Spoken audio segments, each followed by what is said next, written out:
تو هم یکی مثل همه، صداقتت خیلی کمه، سهمم از با تو بودن تنهایی و درد و غمه، چه فکرانی تو سرم بی تو چقدر باورم، ولی بازم تنها بودم، شایدیم قسمتم، شایدیم قسمتم. اشتباه پشت اشتباه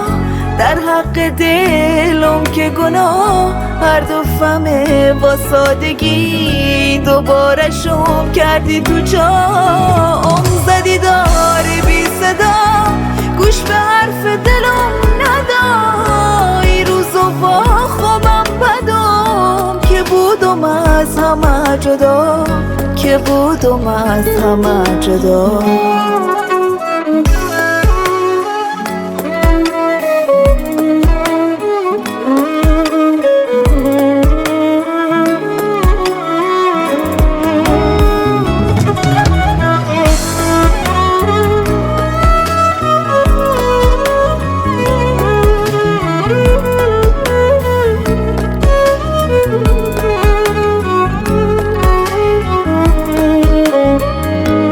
بخش دلم نم که نگاه دوباره رفتم از ایران، هر رو تو سختی پایمه ای دل پاک و بیگناه، چه فکر مکرده و چه بود بازم دلم بازی چه بود، تقصیر تو و عشقته که دل دوباره بچه بود،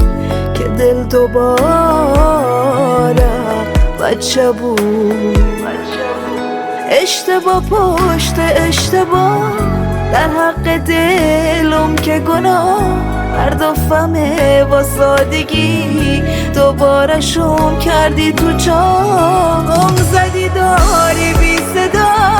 گوش به حرف دلم ندای، روزو با خوابم بدم که بودم از همه جدا، که بودم از همه جدا.